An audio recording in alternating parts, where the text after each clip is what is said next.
नमस्कार। आज हम एक ऐसे टॉपिक पर बात करने वाले हैं जो शायद आपको थोड़ा सरप्राइजिंग लगे। अगर मैं आपसे पूछूं कि इंडिया की नेशनल लैंग्वेज क्या है, बहुत लोग तुरंत बोलेंगे कि हिंदी। लेकिन कॉन्स्टिट्यूशन क्या कहता है? क्या इंडिया ऑफिशियली किसी एक लैंग्वेज को नेशनल लैंग्वेज मानता है? आज हम इसी फैक्ट को रिस्पेक्टफुली और क्लियरली समझेंगे। इंडिया दुनिया के सबसे डाइवर्स कंट्रीज में से एक है। हर स्टेट की अपनी भाषा, अपनी कल्चर और अपनी आइडेंटिटी है। नॉर्थ से साउथ, ईस्ट से वेस्ट, लैंग्वेज सिर्फ कम्युनिकेशन का मीडियम नहीं, बल्कि लोगों की पहचान का हिस्सा है। इसी डाइवर्सिटी को ध्यान में रखते हुए कॉन्स्टिट्यूशन बनाया गया था।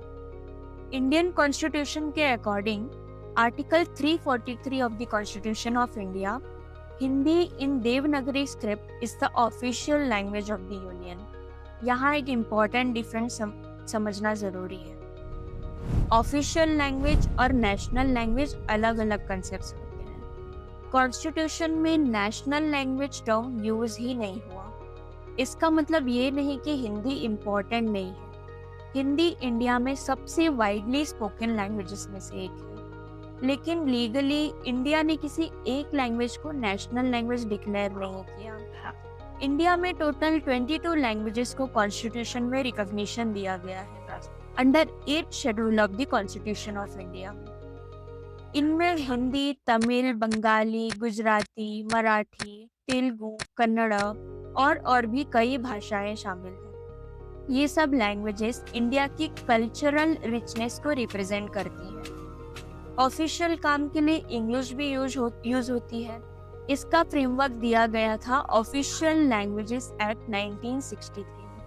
इसलिए पार्लियामेंट, सुप्रीम कोर्ट और सेंट्रल गवर्नमेंट कम्युनिकेशन में हिंदी और इंग्लिश दोनों का यूज होता है। कॉन्स्टिट्यूशन मेकर्स ने कंसाइसली डिसाइड किया कि किसी एक लैंग्वेज को नेशनल लैंग्वेज डिक्लेयर ना किया जाए। क्यों?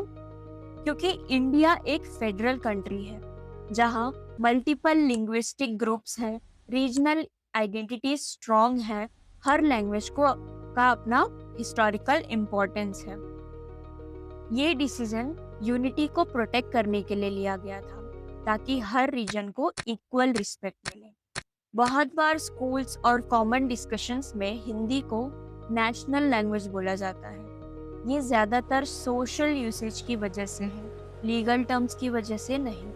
हिंदी का कंट्रीब्यूशन बहुत बड़ा है, लेकिन साथ ही तमिल, बंगाली, मराठी, तेलुगु और दूसरी लैंग्वेजेस भी उतनी ही इम्पोर्टेंट हैं अपने अपने रीजन्स में। तो सच क्या है? इंडिया के पास कोई ऑफिशियली डिक्लेयर्ड लैंग्वेज नहीं है।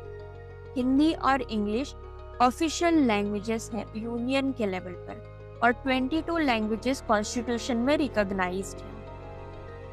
ये फैक्ट किसी लैंग्वेज को कम या ज्यादा नहीं करता। ये सिर्फ एक रिमाइंडर है कि इंडिया की स्ट्रेंथ उसकी डाइवर्सिटी में है, और डाइवर्सिटी को रिस्पेक्ट करना ही सबसे बड़ा नेशनल वैल्यू।